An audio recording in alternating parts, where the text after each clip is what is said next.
அனைவருக்கும் வணக்கம். 2024ஆம் ஆண்டில் குரூப் 4, குரூப் 2, குரூப் 1 காவல்துறை தேர்வுடைய அனைத்து தேர்வுகளிலும் கட்டாயம் இடம்பெறக்கூடிய இந்திய அரசியலமைப்பின் முதல் பகுதியான making of Indian constitution and salient features of Indian constitution, இந்திய அரசியலமைப்பு உருவாக்கப்படுதல் மற்றும் இந்திய அரசியலமைப்பின் சிறப்பு கூறுகள், சரி, இதிலிருந்து தேர்வுகளில் கட்டாயம் இடம்பெறக்கூடிய 25 வினா மற்றும் அதற்கான விளக்கங்களை இந்த பதிவில் நாம் பார்க்க போகிறோம். அப்போ ஒவ்வொரு கேள்விகளுக்கும் நாம் வழங்கக்கூடிய கூடுதல் தகவல்களை கவனமாக நோட் பண்ணி வைங்க. அது உங்களுடைய தேர்விற்கு பயனுள்ளதாக இருக்கும். அப்போ அந்த கடைசி நேரத்தில் ரிவிஷன்ஸ் இருக்கு இல்லையா, அந்த ரிவிஷனுக்கு இந்த பதிவு உங்களுக்கு கட்டாயம் பயன்படும். ஸோ முடிந்தவரை ஸ்கிப் பண்ணாமல் ஒவ்வொரு கேள்வியும் கவனமாக பாருங்கள். சரி, வாங்க முதல் கேள்வி பாருங்கள். இந்திய அரசியலமைப்பின் 9வது அட்டவணை எதனால் இணைக்கப்பட்டது? பாருங்கள், இந்திய அரசியலமைப்பினுடைய 9வது அட்டவணை எதனால் இணைக்கப்பட்டது? பாருங்கள், முதலாவது சட்ட திருத்தம் 1951. சரிங்களா, கவனமாக பார்க்கணும். இந்த பாருங்கள் 9th ஷெட்யூல். குறிப்பாக பாருங்கள், இந்திய அரசியலமைப்பில் தற்போது 12 அட்டவணைகள் இருக்கிறது. இதில் 8 அரசியலமைப்பு உருவான போதே இருந்திருக்கும். அடுத்து பாருங்கள் 9, 10, 11, 12 இந்த 4ம் அரசியலமைப்பு சட்ட திருத்தத்தின்படி உருவாக்கப்பட்டவை. இதில் 9வது அட்டவணை ஃபர்ஸ்ட் அமெண்ட்மெண்ட் ஆக்ட் 1951 படி உருவாக்கப்பட்டது. 10வது பாருங்கள் 52வது சட்ட திருத்தம் 1985 படி உருவாக்கப்பட்டது. 11 73வது சட்ட திருத்தம் 1992. 12 74வது சட்ட திருத்தம் 1992 படி சேர்க்கப்பட்டது. இதெல்லாம் தாராளமாக ஒரு பொறுத்து கேள்வியாகவே வரும். சரி, அப்போ இந்த 9வது அட்டவணையில் என்ன கான்செப்ட் சொல்லியிருக்காங்க? அப்போ 9வது அட்டவணையை பொறுத்தவரை பாருங்கள், ஒரு 3 விஷயங்களை தெளிவாக பேசியிருக்கோம். ஒன்று, ஜமீன்தாரி ஒழிப்பு, நில சீர்திருத்தம், ஜுடிஷியல் ரிவ்யூ. ஜமீன்தாரி ஒழிப்பு, நில சீர்திருத்தம், நீதிமன்ற மறு ஆய்வு இந்த 9வது அட்டவணையில் பேசப்பட்டிருக்கிறது. பொதுவாக இந்த 9வது அட்டவணையில் ஒரு சட்டம் அல்லது விதி வைக்கப்பட்டால் நீதிமன்ற ஆய்வுக்கு உட்படாது என்று சொல்வார்கள். இதில் பாருங்கள், இதுலேயும் கொஞ்சம் தெளிவாக படிச்சிடலாம். அப்போ 9வது அட்டவணையில் ஒரு சட்டம் வைக்கப்பட்டால் நீதிமன்ற ஆய்வுக்கு உட்படாது, கரெக்டு. ஆனால் பாருங்கள், 2007ஆம் ஆண்டு ஐஆர் கோயில்கோ வழக்கு பாருங்கள், ஐஆர் கோயில்கோ வழக்கு பாருங்கள் வெர்சஸ் எதிர் ஸ்டேட் ஆஃப் மெட்ராஸ். இந்த வழக்கில் உச்சநீதிமன்றம் என்ன தீர்ப்பு சொல்லிட்டாங்க அப்படின்னா பாருங்கள், ஏப்ரல் 24, 1973 இந்த தேதிக்கு பிறகு 9வது அட்டவணையில் வைக்கக்கூடிய சட்டங்கள் நீதிமன்றத்தால் ஆய்வு செய்யப்படும். அப்போ இந்த தேதிக்கு முன்பு 9வது அட்டவணையில் வைக்கப்பட்டிருந்தால் அவை நீதிமன்றத்தால் ஆய்வு செய்ய முடியாது. அப்போ இந்த தேதி பாருங்க, கேசவானந்த பார்விக்க ஜட்ஜ்மெண்ட் வந்த தேதியா, கோயில் அந்த வழக்கு கவனம் நோட் பண்ணணும்.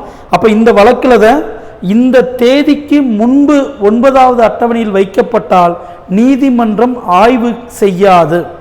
இந்த தேதிக்கு பிறகு 9வது அட்டவணையில் ஒரு சட்டம் வைக்கப்பட்டால் அவை நீதிமன்றத்தால் ஆய்வு செய்யப்படும் என உச்சநீதிமன்றம் அறிவித்திருக்கிறது.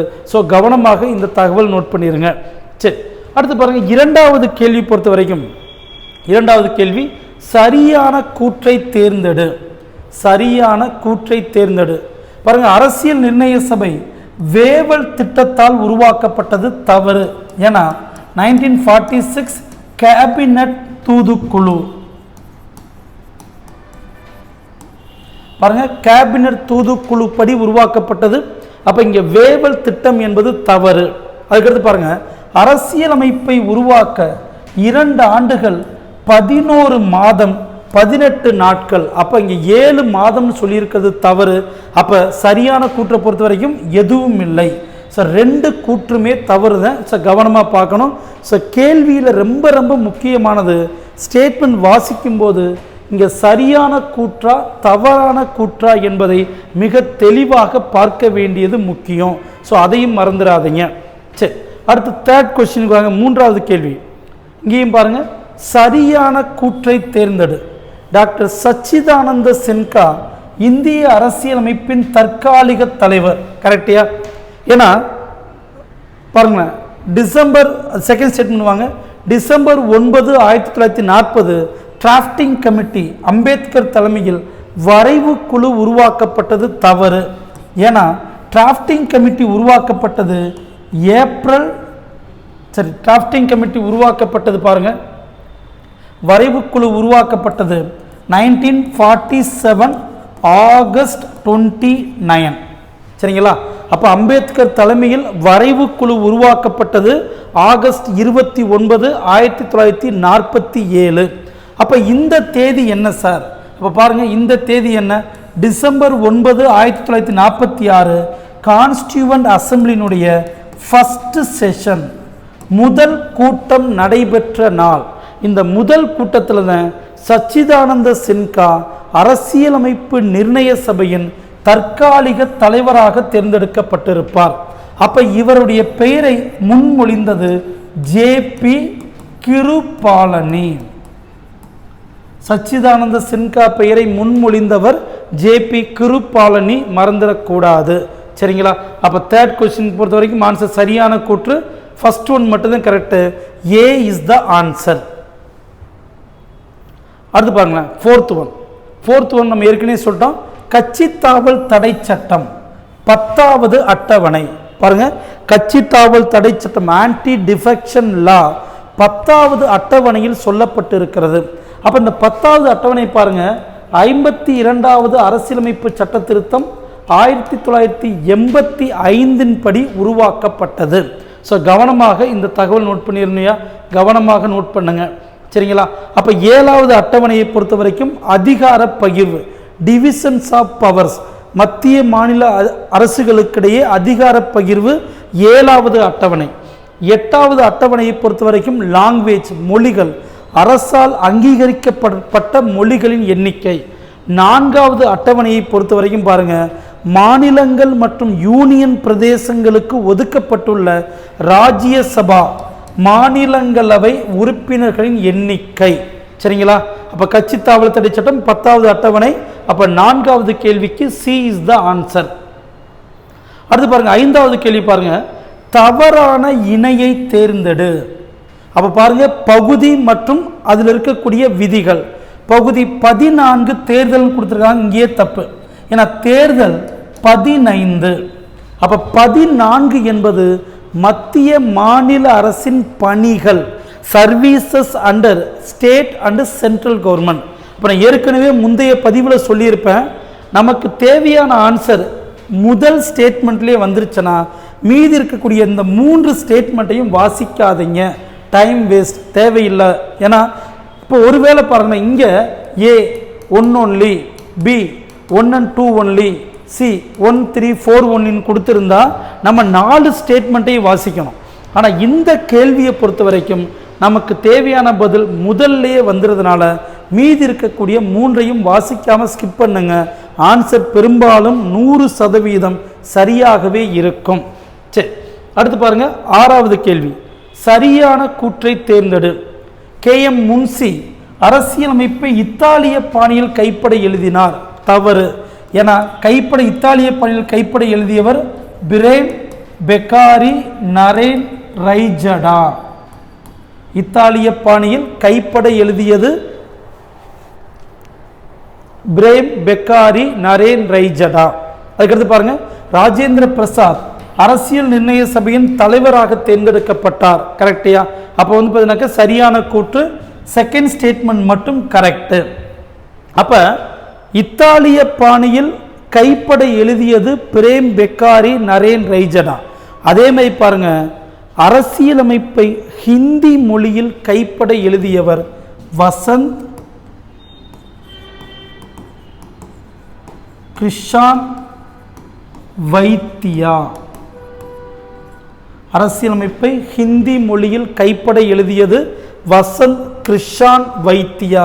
ஸோ கவனமாக நோட் பண்ணுங்க. அப்போ இந்த கேள்வியை பொறுத்த வரைக்கும் சரியான கூற்று பி இஸ் த ஆன்சர்.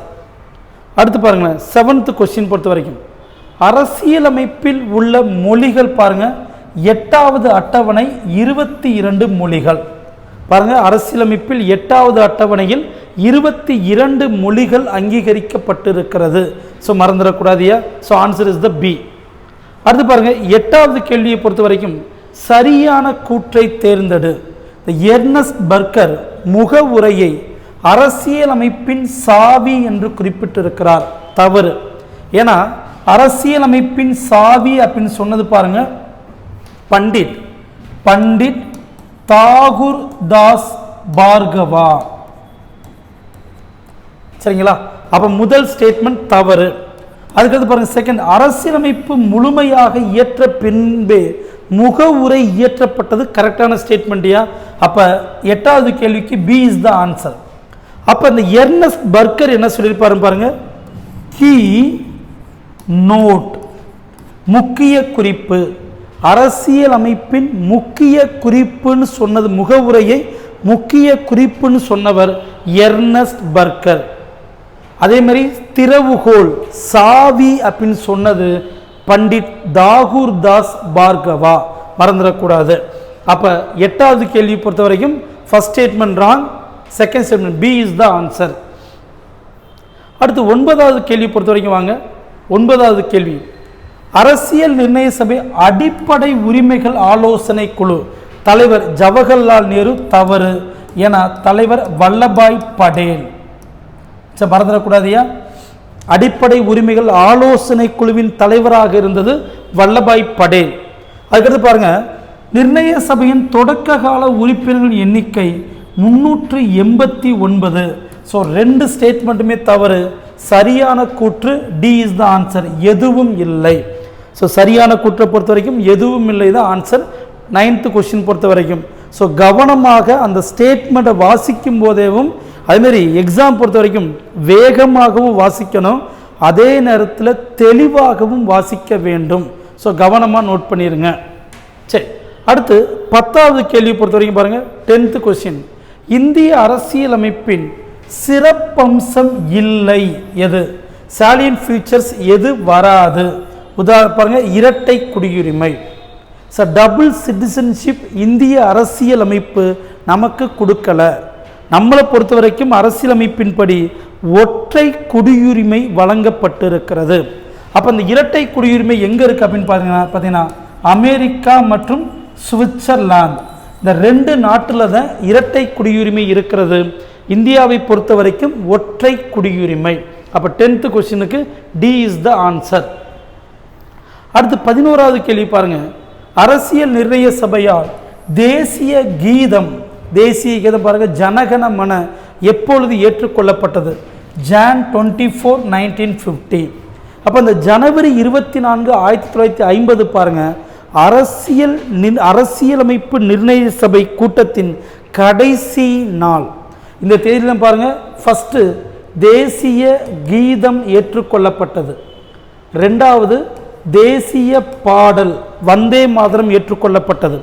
இந்த தேதியில தான் டாக்டர் ராஜேந்திர பிரசாத் இந்தியாவின் முதல் குடியரசுத் தலைவராக தேர்ந்தெடுக்கப்பட்டார். அப்போ இந்த 3மே பாருங்க இந்த தேதியில தான் நடந்திருக்கும். இந்த 3ம் இந்த ஆர்டரில் தான் வரணும். வரிசைப்படுத்துக அப்படின்னு கொடுத்தாங்கனாக்க இந்த ஆர்டரை நம்ம மாற்றக்கூடாது. அப்போ 11th கொஸ்டின் பொறுத்த வரைக்கும் டி இஸ் த ஆன்சர். அடுத்து 12th கொஸ்டினுக்கு வாங்களேன். அரசியலமைப்பு நிர்ணய சபையின் கூற்றுக்களில் எது தவறு? கவனமாக நோட் பண்ணணும். ஃபால்ஸ் ஸ்டேட்மெண்ட்டை நம்ம கேட்டிருக்கோம். அப்போ முதல் ஸ்டேட்மெண்ட் பாருங்க, நவம்பர் 46 கேபினட் தூதுக்குழுப்படி உருவாக்கப்பட்டது. கரெக்டு. மொத்த உறுப்பினர் எண்ணிக்கை 389. கரெக்டு. நிர்ணய சபையின் நிரந்தர தலைவர் டாக்டர் ராஜேந்திர பிரசாத். கரெக்டு. அடுத்து பாருங்க, நிர்ணய சபையின் முதல் கூட்டம் டிசம்பர் 11 இல்லை, முதல் கூட்டம் நடந்தது டிசம்பர் 9, 1946. முதல் கூட்டத்தில் 211 உறுப்பினர்கள் கலந்து கொண்டார்கள். முஸ்லீம் லீக் கலந்து கொள்ளவில்லை. மன்னராட்சி பகுதிகள் கலந்து கொள்ளவில்லை. டாக்டர் சச்சிதானந்த சின்ஹா தற்காலிக தலைவராக தேர்ந்தெடுக்கப்பட்டார். சரிங்களா? பார்த்தீங்கன்னா ஜேபி கிருபாலினி அவர் பெயரை முன்மொழிந்திருப்பார். சரிங்களா? அப்போ டி இஸ் த ஆன்சர். நல்லா பாருங்க, 3 ஸ்டேட்மெண்ட்டுமே கரெக்டான ஸ்டேட்மெண்ட் தான். அப்போ ஃபால்ஸ் ஸ்டேட்மெண்ட்னா டி. அப்போ ஆன்சர் 12th கொஸ்டின் பொறுத்த வரைக்கும் 12வது கேள்விக்கு டி இஸ் த ஆன்சர். அப்போ இங்கே டிசம்பர் 9 வரணும். அப்போ டிசம்பர் 11 பொறுத்த வரைக்கும் என்ன? டாக்டர் ராஜேந்திர நிர்ணய சபையினுடைய கூட்டம் நடைபெற்ற 2வது நாள் டாக்டர் ராஜேந்திர பிரசாத் அரசியலமைப்பு நிர்ணய சபையின் நிரந்தர தலைவராக தேர்ந்தெடுக்கப்பட்டார்.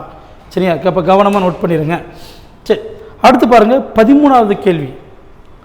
குறிக்கோள் தீர்மானம் எப்பொழுது ஏற்றுக்கொள்ளப்பட்டது? Objective resolution was when adopted. பாருங்க, தீர்மானம் எப்பொழுது ஏற்றுக்கொள்ளப்பட்டது? ஜனவரி 22, 1947. அப்போ பாருங்க, இந்த அரசியலமைப்பு நிர்ணய சபையின் குறிக்கோள் தீர்மானத்தை கொண்டு வந்தது ஜவஹர்லால் நேரு. குறிக்கோள் தீர்மானத்தை கொண்டு வந்தவர் ஜவஹர்லால் நேரு. அப்ப எந்த தேதியில் ஜவஹர்லால் நேரு குறிக்கோள் தீர்மானத்தை கொண்டு வந்தார் அப்படின்னா டிசம்பர் 13, 1946. இப்போ டிசம்பர் 13, 1946 அரசியலமைப்பு நிர்ணய சபையின் குறிக்கோள் தீர்மானத்தை ஜவஹர்லால் நேரு கொண்டு வந்திருப்பார். அது ஜனவரி 22, 1947 அரசியலமைப்பு நிர்ணய சபையால் ஏற்றுக்கொள்ளப்பட்டது. அப்போ அந்த குறிக்கோள் தீர்மானம்தான் தற்போதைய அரசியலமைப்பின் முக உரையாக உள்ளது. ஸோ கவனமாக நோட் பண்ணிடுங்க. சரி, அடுத்து பாருங்க 14th கொஸ்டின், 14வது கேள்வி பாருங்க. தவறான கூற்றை தேர்ந்தெடு. பாருங்க, அரசியலமைப்பு நிர்ணய சபை இந்தியாவை கட்டமைப்பதற்காக 8 மேஜர் கமிட்டிஸ், 8 முதன்மை குழுக்களையும் பல்வேறு சிறிய குழுக்களையும் உருவாக்கியிருக்கும். அந்த 8 முதன்மை குழுவினுடைய தலைவர்கள் கட்டாயம் நம்ம படிச்சாகணும். கடந்த கால டிஎன்பிஎஸ்சியுடைய அனைத்து தேர்வுகளையும் இடம்பெற்றிருக்கிறது. பாருங்க, ஒன்றிய அதிகாரங்களுக்குழு ஜவஹர்லால் நேரு கரெக்ட். மாகாண அரசியலமைப்பு வல்லபாய் படேல் கரெக்ட். அடிப்படை உரிமைகள் துணை குழு பாருங்க, sub committee of fundamental rights SN முகர்ஜின்றது தவறு. JP கிருபாலனி. அப்ப இந்த SN HC முகர்ஜி பாருங்க, HC முகர்ஜி எங்க இருப்பார் அப்படின்னா மைனாரிட்டிஸ் சிறுபான்மையினருக்கான துணைக்குழுவின் தலைவராக இருப்பார். அப்ப அடிப்படை உரிமைகள் துணைக்குழுவின் தலைவர் JP கிருபாலனி. HC முகர்ஜி பொறுத்த வரைக்கும் சிறுபான்மையினர் அமைப்பினுடைய துணைக்குழுவின் தலைவராக இருப்பார். அடுத்து மாநிலங்களோட பேச்சுவார்த்தை Jawaharlal Nehru is the correct. அப்ப 14th கொஸ்டின் பொறுத்த வரைக்கும் C இஸ் த ஆன்சர், மறந்துடக்கூடாது. அடுத்து 15th கொஸ்டின் பாருங்க. அரசியலமைப்பு நிர்ணய சபையை உருவாக்க வேண்டும் என்கிற கோரிக்கை காங்கிரஸ் எப்பொழுது முன்வைத்தது? 1935. பாருங்க, முதலாக MN ராய் அந்த கோரிக்கையை வைத்தது 34 1934. காங்கிரஸ் அந்த கோரிக்கையை முதலாக முன்வைத்தது 1935. ஜவஹர்லால் நேரு வெளிநபர் தொடர்பு இல்லாமல் மக்களால் தேர்ந்தெடுக்கப்பட்ட உறுப்பினர்களை கொண்ட கான்ஸ்டியூவன்ட் அசம்பிளி கான்ஸ்டியூஷனை உருவாக்கி தரணும்னு சொல்லி ஜவஹர்லால் நேரு கோரிக்கை வைத்தது 38. அப்போ இந்தியர்களுடைய கான்ஸ்டியூவன்ட் அசம்பிளி கோரிக்கை ஆங்கில அரசு ஏற்றுக்கொண்டது ஆகஸ்ட் ஆஃபர் 1940 மூலமாக. அப்போ 15வது கேள்வி, இந்த கேள்வியை பொறுத்த வரைக்கும் Bombay is the answer, B is the answer, 1935, மறந்துடக்கூடாது. சரி, அடுத்து 16th கொஸ்டின் பாருங்க. பின்வரும் கூற்றுக்களில் எது சரியற்றது? இன்கரெக்ட்னு கேட்டிருக்கோம். பாருங்க, நிர்ணய சபையில் 15 பெண் உறுப்பினர்கள் கரெக்ட். அதுக்கப்புறம் முதல் கூட்டத்தில் 211 உறுப்பினர்கள் கரெக்ட். நவம்பர் 26, 1949 அரசியலமைப்பு நிர்ணய சபை கூட்டத்தில் 299 உறுப்பினர்கள் கலந்து கொண்டார்கள், தவறு. ஏன்னா கலந்து கொண்டது 284. பாருங்க, அப்போ இந்த நவம்பர் 26, 1949 என்பது அரசியலமைப்பு நிர்ணய சபையால் கான்ஸ்டியூஷன் ஏற்றுக்கொள்ளப்பட்ட நாள். அதனால இந்த தேதியை அரசியலமைப்பு தினம் என்று அழைக்கிறோம். அப்போ இந்த தேதியில் அரசியலமைப்பில் கையெழுத்திட்டவர்கள் 284. அப்போ third statement is the wrong, C is the answer. கவனமாக நோட் பண்ணிடுங்க. அடுத்து 17வது கேள்வி பாருங்க, கூற்றுக்களில் தவறானது எதுதான்? அப்போ பாருங்க, அரசியல் நிர்ணய சபை உருவாக்க வேண்டும் என்கிற கோரிக்கையை முதலாக வைத்தவர் ஜவஹர்லால் நேரு. தவறு. ஏன்னா 1934 அந்த கோரிக்கையை முதலாக வைத்தவர் எம்.என். ராய். அடுத்து 38 பாருங்க, மகாத்மா காந்தி அப்படின்றது தவறு. ஏன்னா இங்க சொன்னது ஜவஹர்லால் நேரு. அடுத்து பாருங்க, 1917 ஆகஸ்ட் நன்கொடையின் மூலமாக. தவறு. ஆகஸ்ட் 8, 1940 ஆகஸ்ட் நன்கொடையின் மூலமாக இந்த கோரிக்கை ஏற்றுக்கொள்ளப்பட்டது. அப்போ பாருங்க, தவறானது 3 ஸ்டேட்மெண்ட்டுமே தவறானது. D is the answer. சரிங்களா? இப்போ பாருங்க, இந்த 1917 ஆகஸ்ட் நன்கொடை அல்ல, ஆகஸ்ட் அறிக்கை. நல்லா கவனமாக பார்க்கணும். ஆகஸ்ட் 20, 1917 ஆகஸ்ட் அறிக்கை. இந்த ஆகஸ்ட் அறிக்கையை வெளியிட்டது மான்டேகு பிரபு, அப்போதைய secretary of state lord Montagu. இந்த ஆகஸ்ட் அறிக்கையை ஏற்றுக்கொண்டு அன்னி பெசன்ட் அம்மையார் தன்னாட்சி இயக்கத்தை நிறுத்தி வைப்பார்கள். ஹோம் ரூல் மூவ்மெண்ட் நிறுத்தி வைக்கப்பட்டது ஆகஸ்ட் நன்கொடையின் மூலமாக. அரசியலமைப்பு நிர்ணய சபை ஏற்றுக்கொள்ளப்பட்டது ஆகஸ்ட் ஆஃபர். சரிங்களா? நல்லா பார்க்கணும். தன்னாட்சி இயக்கத்தை தெளிவாக நோட் பண்ணுங்க.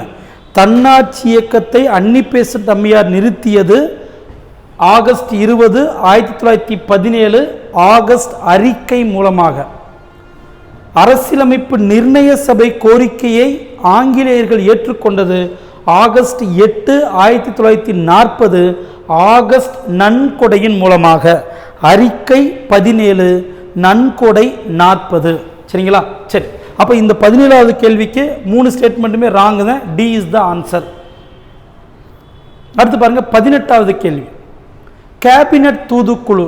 பாருங்க, 1946 உருவாக்கப்பட்ட கேபினட் தூதுக்குழுவில் பொருந்தாதவர்கள். பாருங்க, கேபினட் தூதுக்குழு மொத்தம் 3 உறுப்பினர்களையா, ஒரு தலைவர், 2 உறுப்பினர்கள். தலைவர் பெத்திக் லாரன்ஸ், உறுப்பினர்கள் ஏவி அலெக்சாண்டர், ஸ்டாஃபோர்ட் கிரிப்ஸ். அப்போ மவுண்ட் பேட்டன் இதில் வரமாட்டார்.